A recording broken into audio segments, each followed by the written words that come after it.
Good morning, everyone. Thank you all for coming. It's good to have you here as we celebrate the life of a dear friend, uncle,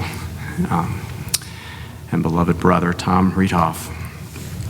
May the peace of God, which passes all understanding, keep our hearts and minds in Christ Jesus. We have gathered here today to thank God for the life of Thomas Riethof. He was a good friend to so many of us, and we gather to find comfort in our time of need and to place ourselves in the presence of God who knows no end in time or eternity. May this be a time to see the beauty and the gift of life that inspires us to give ourselves, both in our times of joy and sorrow, to the one whose love and peace know no end. Let us pray. Eternal God, in you we live and move and have our being. You're never far from us, but you are most near when we deeply feel our need for you. Reveal yourself to us in this hour as the God who watches over all our ways and turns even death and sorrow into blessing for those who love you. In sadness of heart, we have gathered for these last solemn and tender moments of faith and love. Take from us the shadows that surround us and give us your light to see the whole of life. Help us to know that you are the God of the living. With you there are no dead. Our departed, loved one Tom is at home with you forevermore. Comfort the hearts heavy with sorrow, befriend us in loneliness. Grant us faith to look beyond the scene of mourning to your heavenly kingdom, where earth's tears are dried, earth's broken friendship is restored, and earth's unfinished task of glorifying you can last forever. Through Jesus Christ, our Lord. Amen.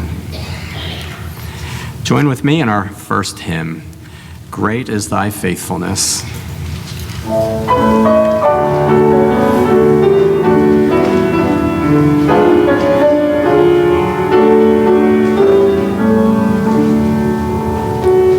Great is thy faithfulness, O God my Father. There is no shadow of turning with thee. Thou changest not, thy compassions they fail not. As thou hast been, thou forever wilt be. Great is thy faithfulness, great is thy faithfulness. Morning by morning, new mercies I see. All I have needed, thy hand hath provided.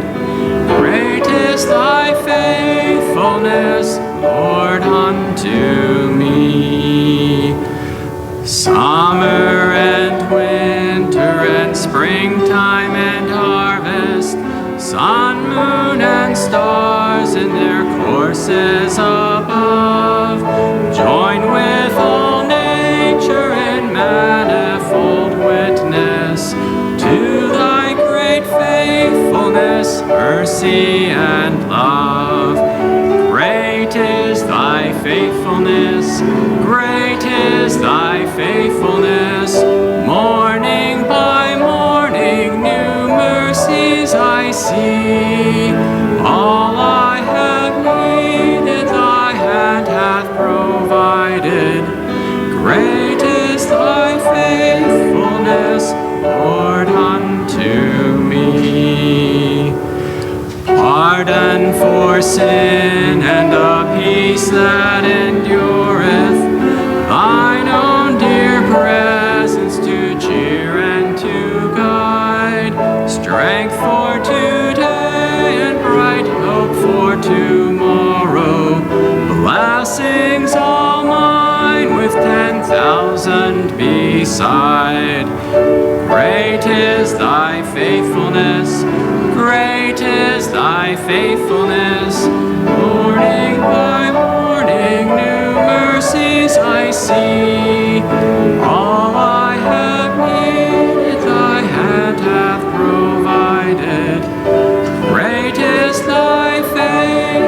promise, Lord, unto me.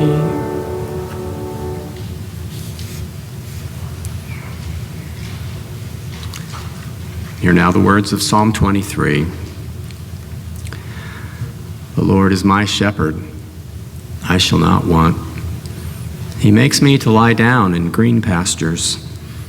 He leads me beside the still waters. He restores my soul. He leads me in the paths of righteousness for his name's sake.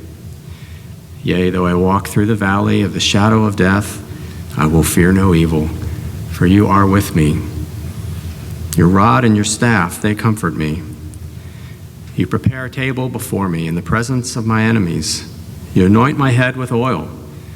My cup runs over. Surely goodness and mercy shall follow me all the days of my life, and I will dwell in the house of the Lord forever. May the Lord bless the reading of his word. At this time, Tony Wida will be sharing a remembrance of Tom.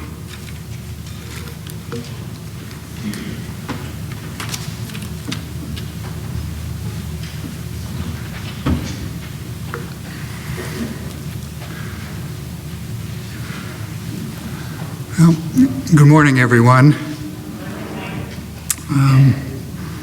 In recent days, as I've had occasion to reflect on my Uncle Tom's more than 94 years of life on Earth, I felt awed by the eventful life that he led and also humbled by his many accomplishments and most of all by the great spirit of service with which he led his life. Tom really was a great man, and that's not just the personal opinion of one proud nephew, although I am that. As it turns out, some years ago, my brother Peter and I were looking to make a contribution in Tom's name to honor all that he did for his communities. And so naturally, I did some searching on the web and to find out about the local organizations that he worked with and dedicated his heart and soul to. In that process, to my great surprise, I came across an article that appeared in the Philadelphia Inquirer, which featured Tom. And he had never so much as mentioned it to us. So I called him up and asked him about how it came to be that he was listed among their 100 greatest living Philadelphians. It was a very impressive thing. And Tom's immediate response to me was, "Don't believe everything you read." So that was pure Tom. He was incredibly bright and accomplished, but at the same time, he was modest and unassuming, and he had a really wonderful, playful sense of humor. So we are very proud indeed of our Uncle Tom, and I'd like to share with you a little bit more about his lifetime. Thomas Robert Riethof was born on July 29th, 1927, in a town called Teplitz in Czechoslovakia, which is now part of the Czech Republic. And just over 3 years later, his younger sister Elizabeth, who was my mom, was born. And for the first decade of his life, Tom and his sister and his mother and father, Marie and Henry Riethof, lived a very comfortable existence in Teplitz. Henry was very successful as a general manager of the company, of the family's glass manufacturing business. And so both my mom and Tom often like to share the stories about how they went skiing in the winter, and the chauffeur would drive them up the hill, they'd ski down, and they'd be picked up and ferried up to the top of the hill again. So he had a fine upbringing. Then at age 11, he was sent to London to boarding school to learn English. Now, Teplitz was located in the Sudetenland region, which was a German-speaking part of Czechoslovakia adjacent to Germany, and Nazi Germany very much wanted that territory So it became clear that that was no longer a good place to be. As a result, our mom and our grandparents also moved to London and stayed with family.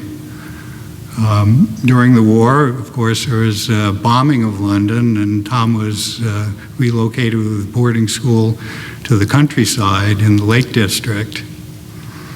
As it turns out, our grandfather was unable to find work in England during the war, and they thought to emigrate to the United States.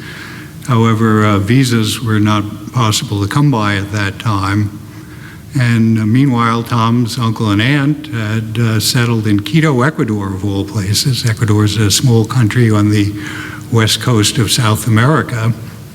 And they were very welcoming of people who were ambitious and hardworking and willing to make a contribution. So the family decided to move to Ecuador, and they boarded a ship and set sail first for Jamaica. And although my mom and Tom didn't know it at the time because their parents were sheltering them, several ships in their convoy were sunk by German U-boats. Fortunately, they made it safely to Jamaica, and then a couple other ship voyages. They went through the Panama Canal and got to Guayaquil on the coast of Ecuador. And then after an epic train ride up to Quito in the Andes, they found their new home there. And our grandfather was able to start a paint manufacturing business, and again, they were able to enjoy a good life. There were two momentous events for Tom in Quito which helped shape his future. One was that he became involved with HCJB, which is a local Christian radio station. He became a control operator there at a young age, and this fueled his lifelong passion for radio communications. As many of you may know, he became a ham radio operator and was very devoted to that as well. The other thing is that the family was able to buy a house after a while, and turns out that missionaries from the Church of the Brethren moved into the house next door. And because Tom spoke English, he was able to speak with them and make a good connection. As a result of that, he was able to get a scholarship to go to school at Manchester College in Indiana. So in 1945, he set off by himself for Manchester College. And being the smart and hardworking fellow that he was, he graduated in just 3 years with a triple major in math, physics, and chemistry. Now, the chemistry part was particularly important because there were just a handful of other chemistry majors at Manchester College. And during his lab classes, he got to work with a lab partner by the name of Mary Lou Vance. And for the first couple of years, as Tom liked to tell the story, it was all business, but finally he worked up his courage to ask her out. And that was a great thing because eventually Tom and Mary Lou were married and just adored each other for the rest of Mary Lou's life. And so after graduation, Tom went straight to graduate school at Purdue University, where he earned his doctorate in physical chemistry. Now, this was during the Korean War, and so Tom was drafted into the Army. The Army allowed him to complete his studies, and then he was assigned to the Army Medical Services Corps, and he went to serve at Walter Reed Army Hospital in Washington, where he conducted research in biochemistry and later in biophysics. Tom used to like to joke that he never did any exercise for the rest of his life after they let him out of the Army. I don't know if that was true, but they did indeed let him out after 2 years. And after considering several job offers, he took a position with General Electric in Pennsylvania, where he spent the rest of his professional career. Tom joined what became the Missile and Space Division, and so he was a true rocket scientist. He worked in aeronautics. He developed reentry vehicles for ballistic missiles, and he worked on reconnaissance satellites. This was during the height of the Cold War for many years, and so it was a very intense work experience, all-encompassing, and he was always proud that he was able to do good work, but that it was never needed in anger.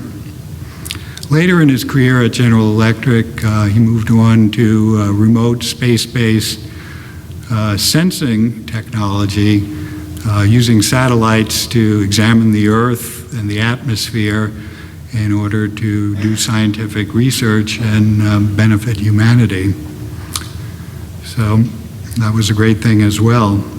Later on in his career, he had a little bit more free time, and he was able to turn his attention and his great devotion to his many public-spirited and charitable activities. As I mentioned, he was an avid ham radio operator. W3CQC was his call sign, and he became involved in using that ability to help out with disaster recoveries. So he went to help out with the Johnstown flood and other such disasters. Tom also became involved with the Southeast Pennsylvania Division of the American Red Cross, which is a very important part of his life and another important part of his local family. And he accomplished many things there. He taught courses. He was deployed many times to disaster areas, including Hurricane Andrew in Florida and many others. And so the Red Cross was another part of his family, along with the ham radio community. And still another part of his life involved his church. He became a member, he and Mary Lou became members of the First Pennsylvania Church of the Brethren, where he served as treasurer and was a longtime devoted member. Tom and Mary Lou made a home in Lafayette Hill, nearby in Pennsylvania. They had a wonderful home, which our family always enjoyed visiting. We particularly remember Thanksgivings, where we enjoyed an enormous feast and got to look out the picture window where they had all their bird feeders, so there was lots of bird watching to be done and feeding the squirrels and so forth. Tom and Mary Lou became very devoted bird watchers and used that as a motivation for their travels around the world. And so he had always interesting stories to tell about his experiences doing that. He also became very active for many years in the White Marsh Community Ambulance Association, and he served for a long time as an EMT and an ambulance driver. I believe he was nearly 80 years old and still driving the ambulance. And after that, continued as treasurer. He was also a treasurer at the Church of the Brethren. And so when I think about Tom's life and experience, the contributions that he made to his adopted community in the Philadelphia area were really impressive and heartwarming. Eventually, the house in Lafayette Hill got to be too much for them, particularly for Mary Lou, who was in a wheelchair. So they found their next home here at the Peter Becker community, and they were able to make good friends. And Tom enjoyed volunteering, working at the thrift shop, and getting to meet many of you. He particularly cherished his dining companions, some of whom we got to meet, and I'm really profoundly happy and grateful, as he was, that he was able to be here all these years. Later in life, as it happened, some of our family members started doing research on genealogy and making new connections with people, some of whom we hadn't even been aware of before. And so together with Tom and the rest of our family, we got to go to various family reunions in Chicago and in Philadelphia. And I particularly enjoyed getting to have the honor of accompanying Tom to a family reunion and tour in Israel. And he very much enjoyed that visit. So we were looking forward with him to going to the next family reunion in Prague a couple of years ago. Unfortunately, COVID intervened, and he won't be able to make that trip with us in person. But he remained active in family affairs and always joined our Zoom meetings and shared his stories about his life at the Peter Becker community. And I know he was profoundly grateful for the larger family that he found here and getting to know all the wonderful people through Peter Becker and through his other charitable endeavors. So thank you all for being a friend to Tom, taking good care of him, and helping to make his life rewarding. Tom was really a special guy. Peter and I were always proud of our Uncle Tom and always amused by what we called his Uncle Tom jokes, and we will really miss him greatly. There's some photographs of him here, one of whom he kept very close to his heart with the inscription to his wife, "Fly high, honey, until I can join you." So, yeah, Tom was a great man, and he will be very much missed. Thank you.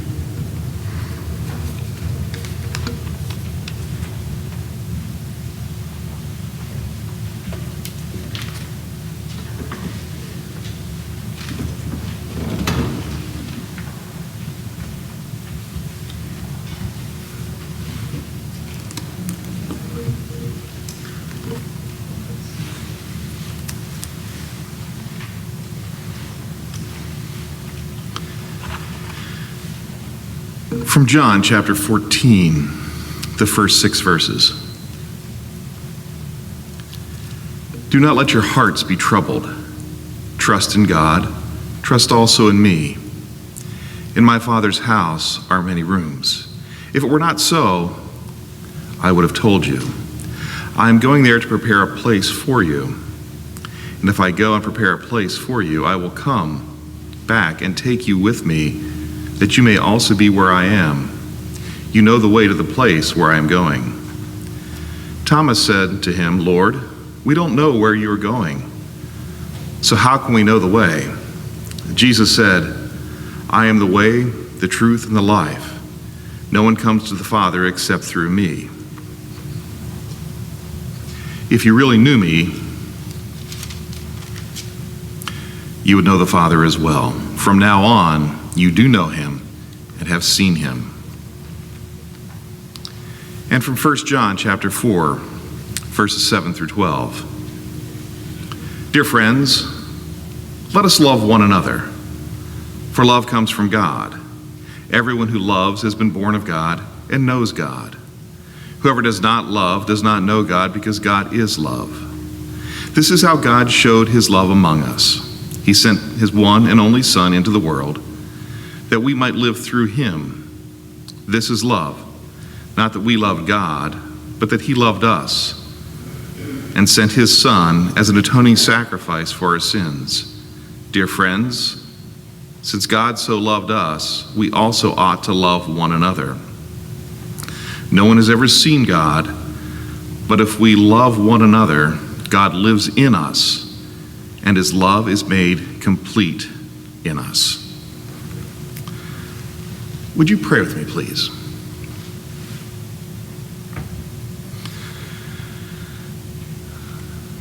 Lord, on this day, we give thanks for Tom's life, for his intellect, for his love, for his friendship, for his humor, for his pragmatism. We thank you for this life that has opened our eyes to the bigger things around us in ways unique to Tom alone. And Father, as we move through this time, we know there'll be points where tears come, where hearts are heavy, and we may laugh and tell stories and remember fondly times we've spent with Tom.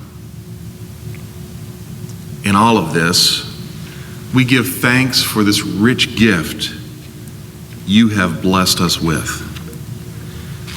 So Lord, as we come to this time, we ask that your Spirit would come close. Comfort hearts that are heavy,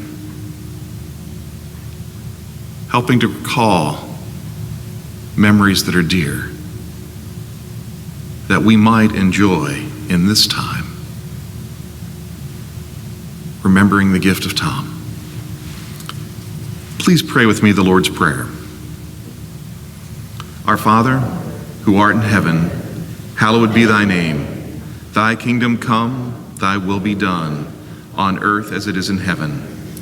Give us this day our daily bread, and forgive us our debts as we forgive our debtors. And lead us not into temptation, but deliver us from evil. For thine is the kingdom, the power, and the glory forever. Amen.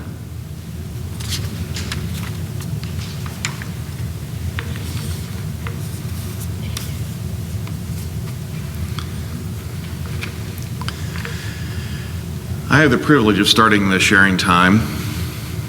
I am Kevin Durr. I was Tom's pastor at Philadelphia First Church. So for the past some 20 odd years, I've known Tom. And I've known him in a variety of different ways at the church. First, I got to know him as his pastor, meeting he and Mary Lou, spending time in their home and being with them.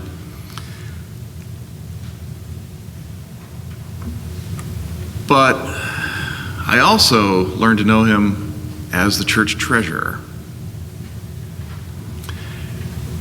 And Tom was always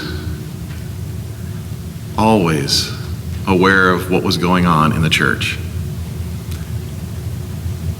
And he and a few other members would make decisions about what needed to happen and what couldn't happen because of the budget and those kind of things. But it was never done in a way that was, what's the word I want? Controlling. There was just a gentle honesty to the situation. And I think that's one of the things I really learned to appreciate about Tom. He always spoke very honestly and plainly to you.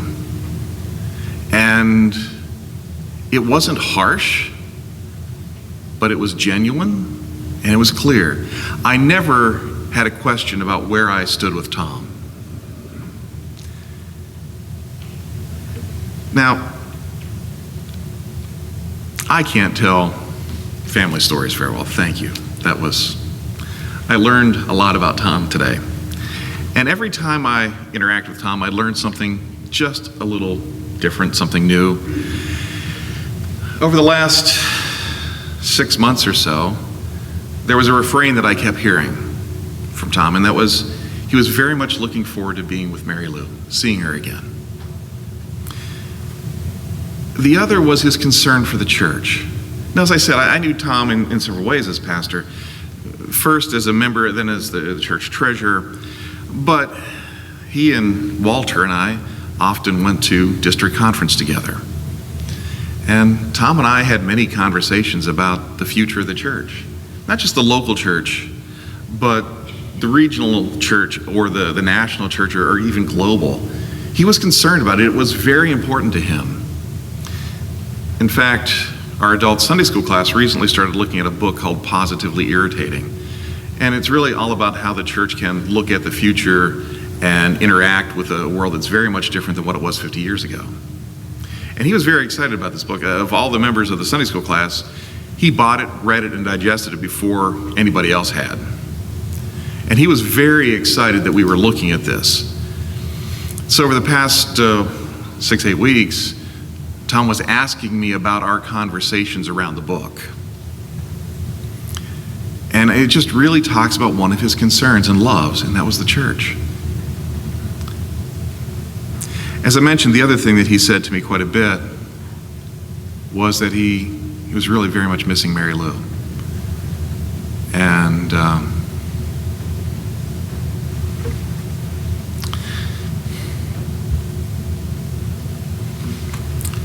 getting the call was filled with joy and heartbreak. We're going to miss Tom. But at the same time, Tom's with Mary Lou. And that's a good thing. It was on his heart every time we talked. Sometimes it was a subtle mention, sometimes it was a longer conversation. But even in the email that I sent out to the congregation shortly after I heard, one of the things that I shared is this hope of Tom's of being with Mary Lou was a reality.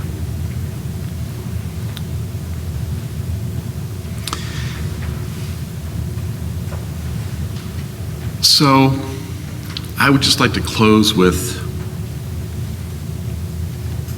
a couple thoughts. I honestly didn't know what all Tom did for GE.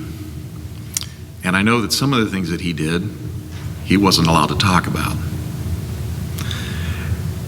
I have a little better sense of that now. But Tom never really talked about that much. He talked a lot more about the ambulance company and the time that he was in an accident with the ambulance. And he talked a lot about the radio and being in Johnstown, the town where I grew up, for the '77 flood. So he worked in places that I knew very well, even though our paths never crossed while we were there. At that point, I was only 8, so it's not unremarkable. But the very last thing, those two themes that dominated so much of our conversation over the past year, the church moving into the future with hope, with possibility, and seeing Mary Lou again. Thank you for this opportunity to share. As we move forward, if you would like to share some memories of Tom, you're welcome to come up, or we have a mic down here as well. Feel free to make your way or stand where you are.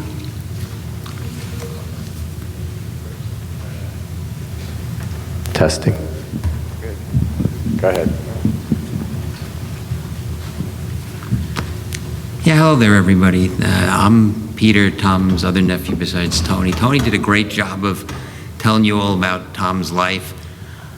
I'm just going to first start. I have learned so much just from meeting you folks today and dealing with some of you on phone and emails over the last couple of weeks, how many families he had. We were a small family. Tom had just one sibling, my mother, and they had no children. So we were a really small family, and we didn't live close by. We didn't live halfway around the world, but we lived a few hours away in New York. And it was just so great the last few weeks to hear how all of you were his family.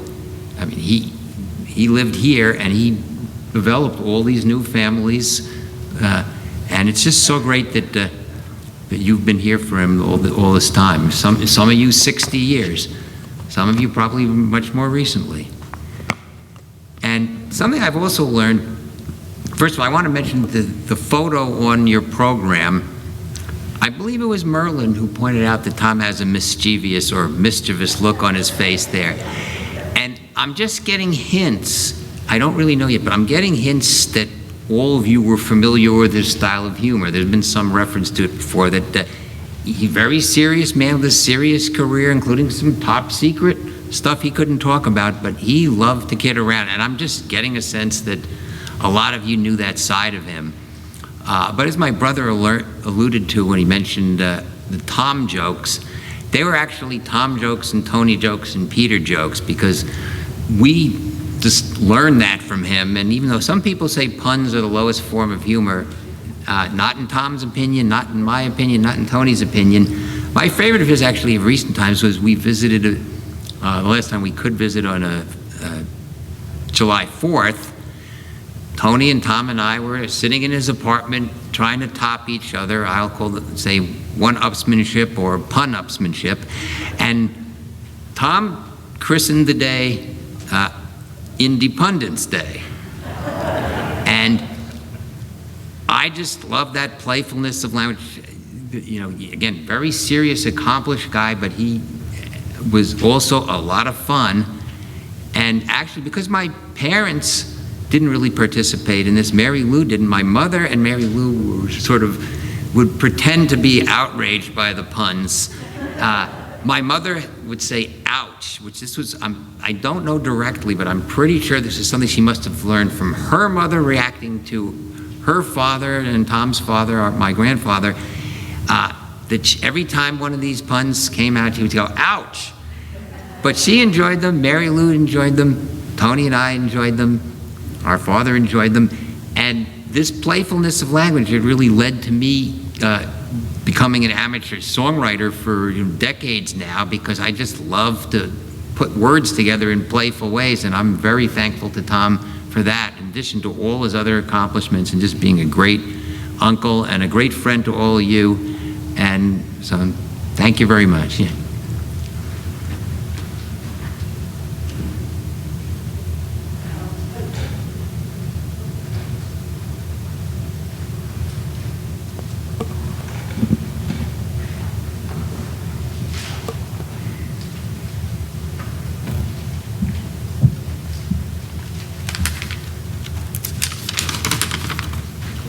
Good morning, folks.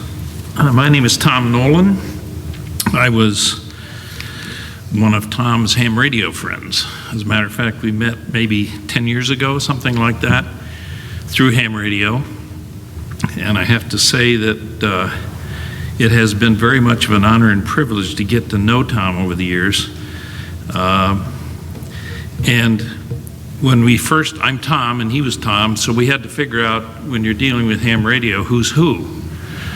So he labeled me as Tom 1 and himself as Tom 2. It kind of reflects a little bit about his humility, because I said to him, I said, you should be number 1 and I should be number 2. No, I'm Tom 2 and you're Tom 1. And we communicated almost daily through an intercom system that we had built into ham radio.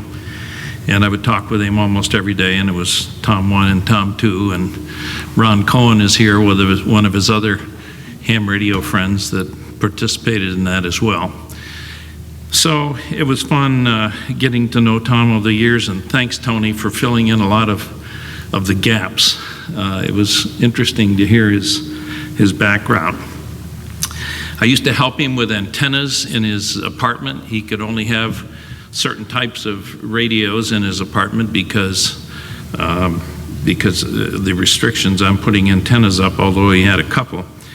But in order for him to participate in the military affiliate radio system, he would remote into my house, which is over on the other side of Harleysville.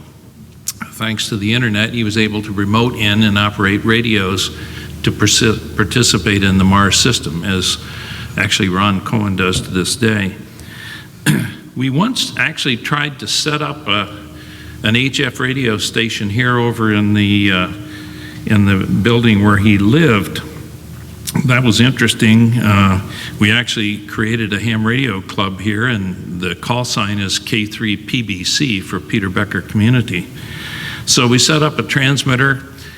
We put an antenna on the roof, and the first day we fired it up, it was a little bit of a disaster because we set off all the fire alarms, and that was before your time, Suzanne, but you heard about it. So we did that, and all the fire trucks showed up. a bit embarrassing for us, wasn't it, Ron? He remembers too. But anyway, that was the end of the Mars radio station at Peter Becker. I would often pick him up to go to the ambulance company where we attended one of our ham radio meetings, and just to show a little bit about how he had a feeling for people and how to protect people. We were walking out of the ambulance company one night. He said to me, "Just be careful you don't trip over that, curb, trip over the curb." And about the time he said it is when I went over the curb. And he said, "Do we need to call the ambulance?" I said, "No, I think I can get up." And so that was actually a cure for my back problem, falling over and straightening out my spine. So anyway, Tom was a person of a very impressive intellect. I think we can all agree to that. I was always amazed at the number of worldly subjects that he had firmly implanted in his brain. It was an amazing brain. He was always free to express his opinion on pretty much any subject because he knew pretty much every subject, but he was also humble enough to realize when he didn't and make sure that he would let you know, I don't know about that. But there wasn't many of those things. As has been mentioned, he was humble in all of these things. Well, I think that we wish that we probably would have had more time with Tom. It didn't happen. It didn't come to be.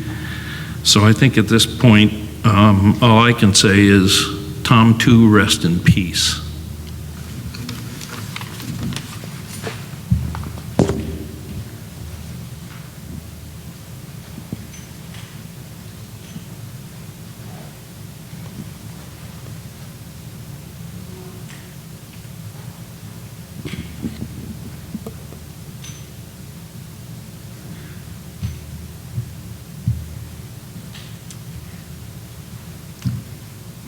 Good morning, everyone.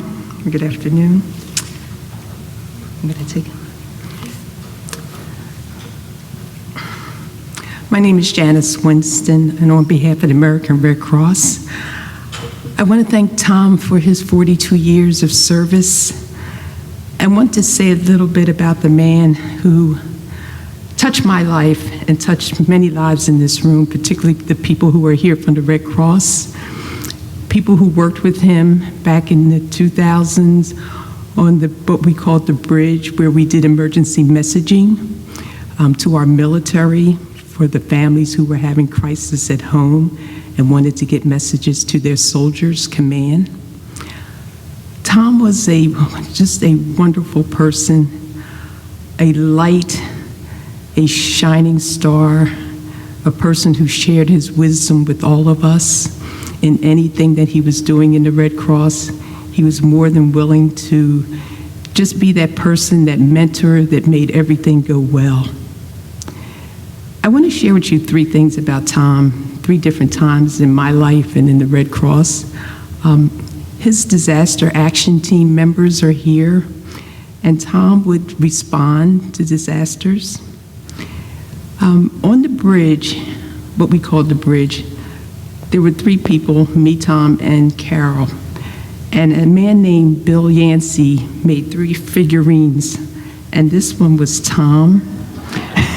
And he has a book, which we happened to find. The figurines were put away for safekeeping, and we just came across them Saturday. And I thought this would be a good time to share with the family that we would like for you to have this figurine as a memory of his time with the Red Cross, but also just the memory of the man who was willing to share all. I also want to share just a minute. In 2019, I wanted to go to Africa, to Lesotho, to build a home for an orphan. So I put on Facebook that I was raising funds, and the funds would go to the country and the community for which we were going to build the house. It wasn't for me to travel. I took care of my own expenses. And Tom sent a donation, and I was quite surprised.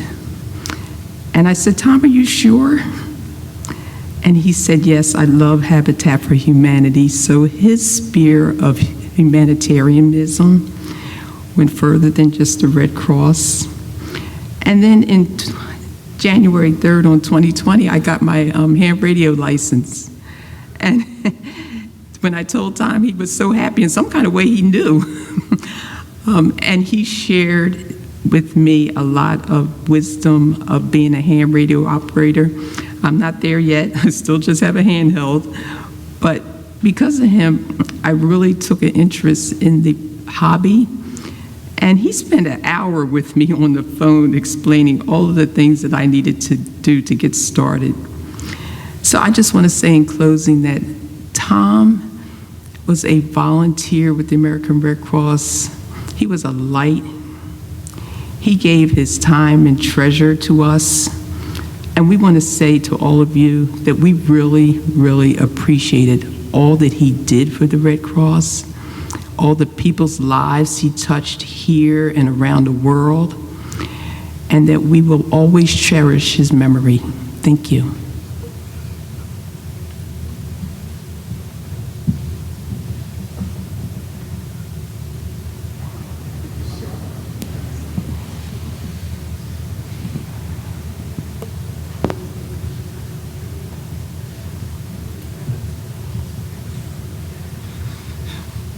Good morning. I'm Scott Savette. I'm the chair of the board, White Marsh Ambulance.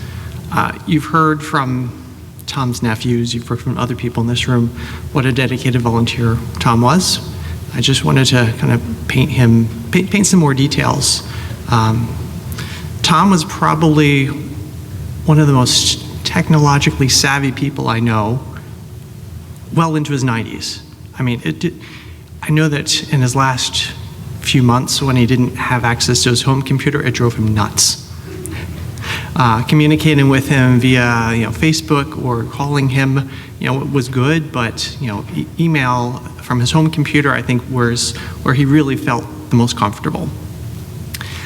I knew Tom wasn't doing well physically when I got a call from him in July saying, I really need to step down from my position on the board. And I know that was a tough decision for him. It was a short call. I really couldn't talk him out of it. But I knew at that point, something was amiss. And for something so close to his heart for 42 years. So he joined the Red Cross and the Ambulance Association the same year. So 42 years he's with our organization. Wordplay, as I learned recently, was very important to Tom. And so it seems appropriate that White Marsh Ambulance, we just took delivery of our newest ambulance and put it in service in August. And we were debating for months, because there's a long lead time between when you order an ambulance and you actually take delivery of it. We were debating for months what to name this ambulance. And kicked around a few ideas. I asked my wife. My wife said, how about Tombulance? I'm like, no, that's just silly. But I brought it to the board, and the board was like, we love it. So our newest ambulance, which is, you'll see one parked outside, that's not it. That's 318-1. We have 318-2, it's back at the station. If you ever see it going down the road, that's our Tombulance. Thank you.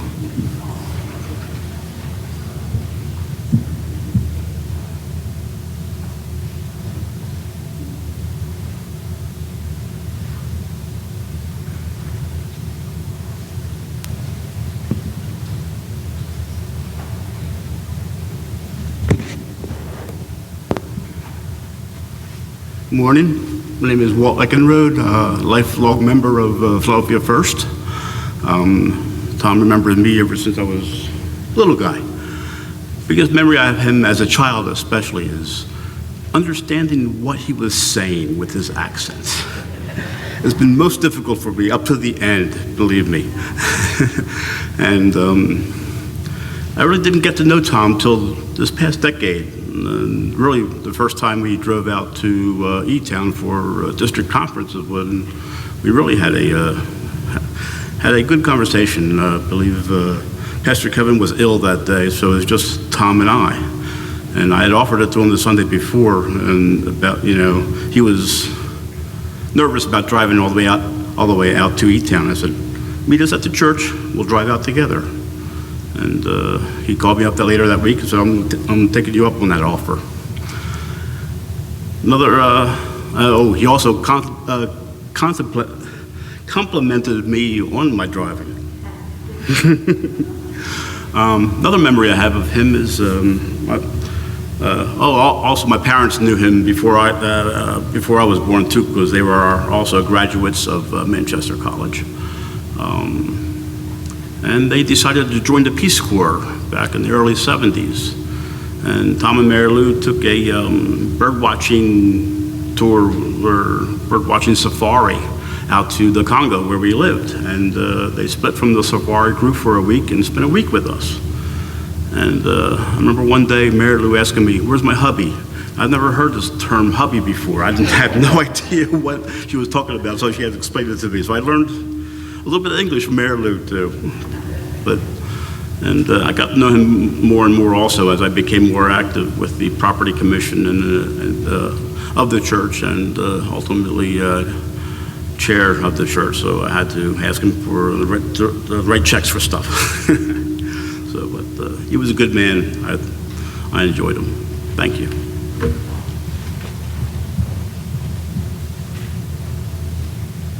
Also have the option of me coming to you, so if we have one or two more folks that have something you'd like to share about what you cherish about Tom or how you will remember him, this is your chance.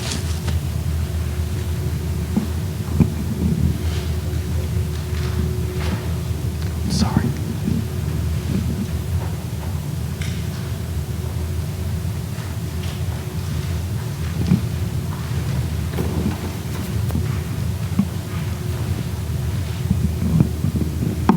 Excuse me for not standing up, folks.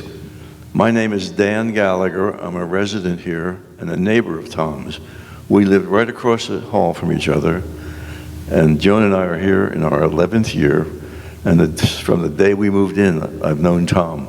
But I found out today I didn't know him at all. I always thought he was quite a guy, but he really is something, giving all the testimonials of you people. It's amazing. A couple of things that impressed me, or I should say, made me think about it. I'm the president of the Veterans Club here, and Tom is a veteran, and we shared many veterans talks, and he faithfully attended our veterans meetings. And one thing that impressed me, when he got invited by the U.S. government to join the Army during the Korean War, he was studying, I guess, at Purdue for his PhD, so he got a deferment, which is good. Then after he received his PhD, the government contacted him again, and they invited him once again, to join the Army. So he went in the Army as a buck private, and 2 years later came out as a corporal. That's really quite an accomplishment for a PhD, but he was just wonderful. Many good things. And we saw him for the last 11 years, just about every day of our life that he was here, and we always had a lot of conversation, liked him very much, and we'll miss him very much. And I'll say to Tom, so long, Tom. See you at the last muster, I hope. Good luck, and God bless you.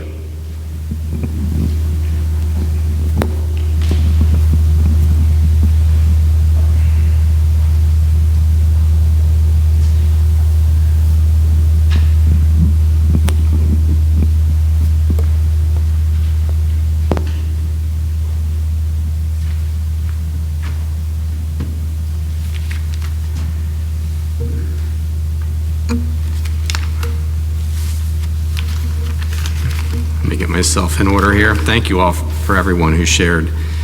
It's always such a rich time when we can share our experiences of someone who lived their life so well and all be inspired because of it. At this time, we're going to have an instrumental by one of Tom's good friends and table mates, Derek Smith, and Sally will be accompanying on the piano.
Thank you, Derek and Sally. I had a feeling that there would be a lot of sharing related to Tom's life and how we experienced him, so I'm purposely tried to keep my comments short, which I'm having a feeling you will be happy for. But I did want to make a few observations from our texts that come from John's Gospel and the epistle. Our passage from John's Gospel comes to us on the eve of Jesus' death. He's already washed his